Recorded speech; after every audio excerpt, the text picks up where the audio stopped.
My fellow members of Blue Key annually select a member of the CSC faculty to provide a greeting at Ivy Day.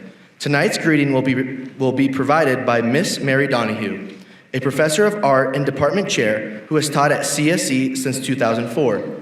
Donahue has a bachelor's degree in fine arts and advertising design, as well as a master of fine arts in painting from Utah State University. Please join me in welcoming Miss Donahue.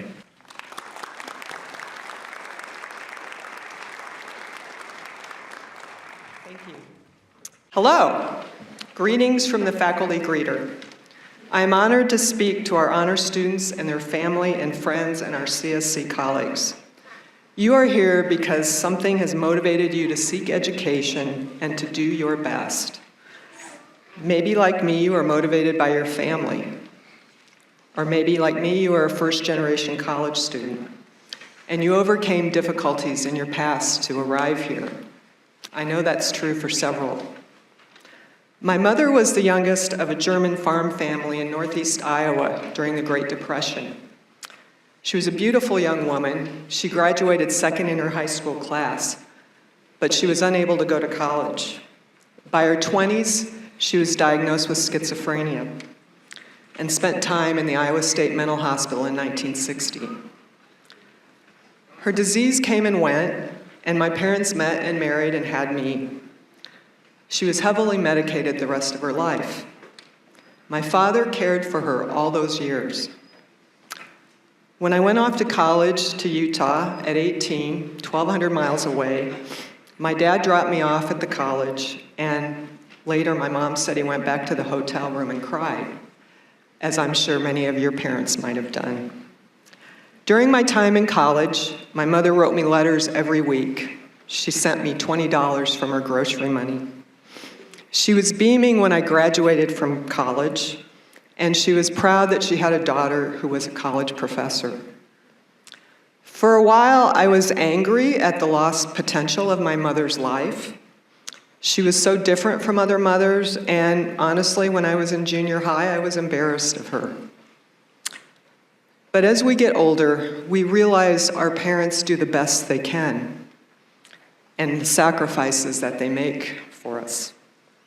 All my life, I have never seen my parents bitter or despondent when it would have been easy to do so.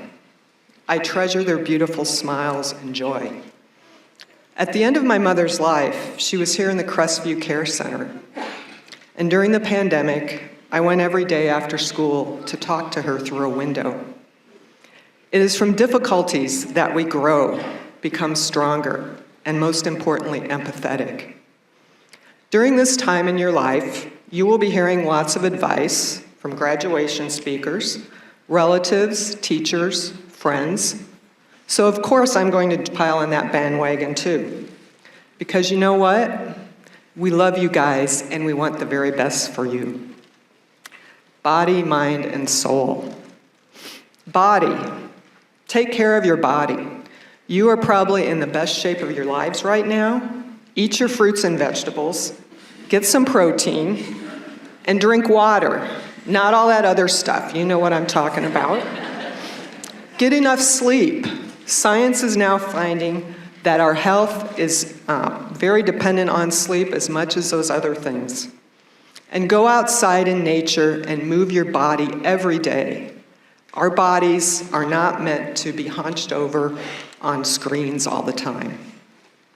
Scientific studies have shown that time spent in nature will improve our mental health. Ask any wise older person. Your health is worth more than any amount of money. That said, always keep a stash of chocolate and never run out of French onion dip. Mind. You have all attended to your minds with years of classes and learning, which, by the way, the learning has just begun. You knew that was coming, right?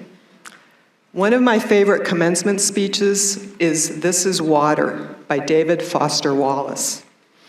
He talks about the days and the weeks and the years of routine as you begin what you all call adulting. Getting up every morning, going to work, coming home, taking care of family, doing chores, doing it again and again. showing up every day for your family, your friends, your coworkers.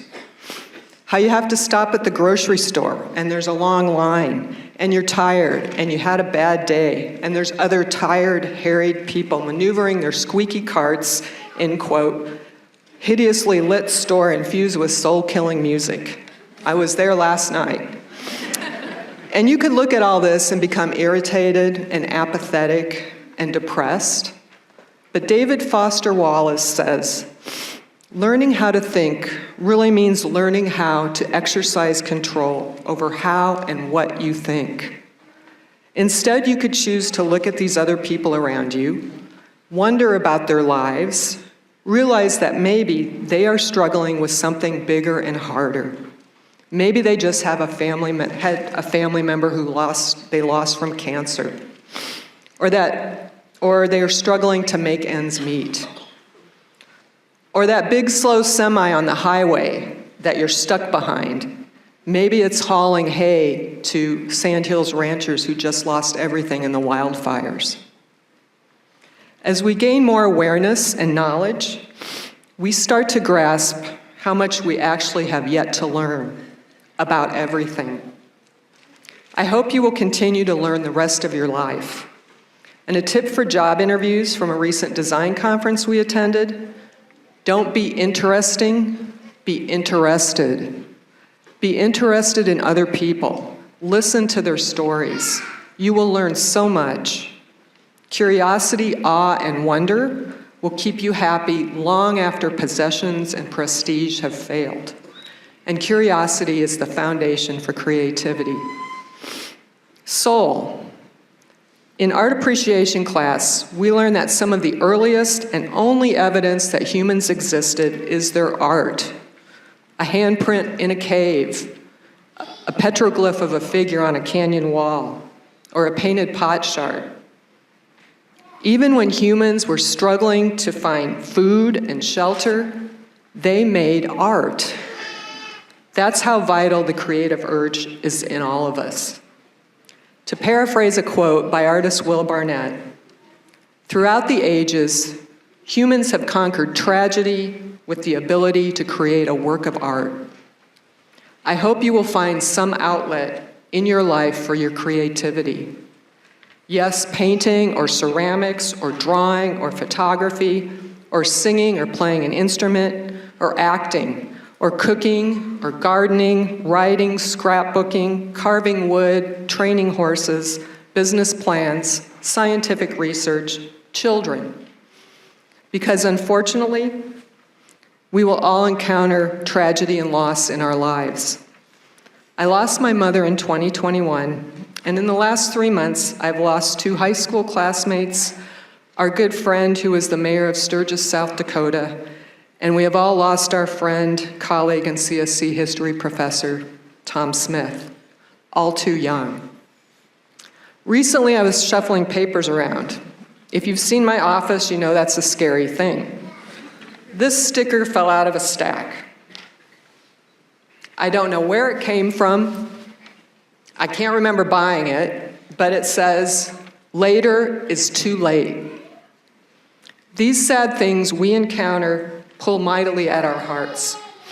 I have a magnet on my office file cabinet that says, "Live to the point of tears." When you experience difficult things, I hope it will teach you to live with an open heart and grow in empathy and care for your fellow human beings. We were in Logan, Utah for my father-in-law's funeral and staying in a motel. The guests in the room next to us got up early, and we could hear them through the walls. I grumbled about being woken up. Later, we saw them outside. We were all getting into our cars, and the man was helping his wife into the car. We started chatting, and he told me they drive 300 miles every week from Star Valley, Wyoming to Logan for cancer treatment for his wife. God and the universe smacks me upside the head. It's not about us, and everyone is struggling with something.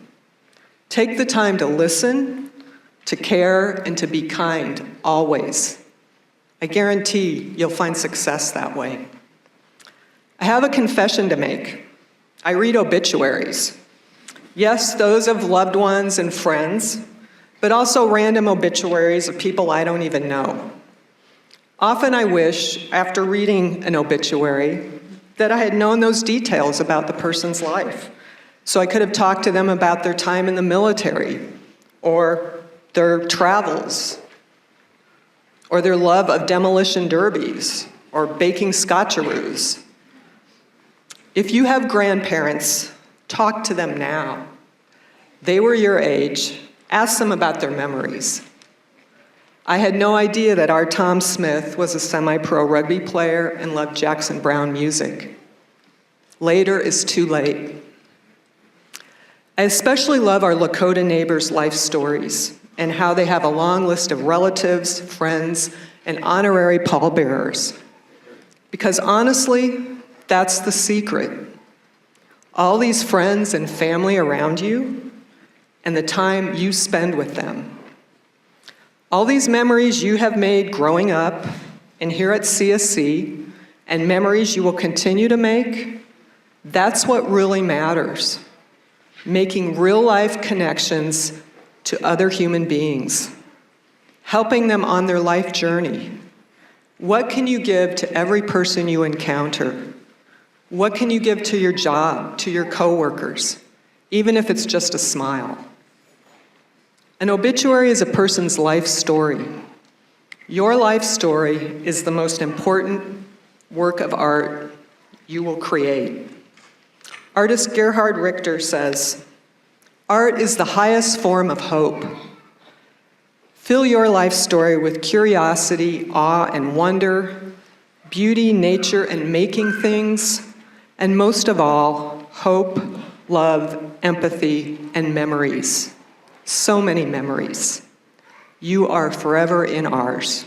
Thank you.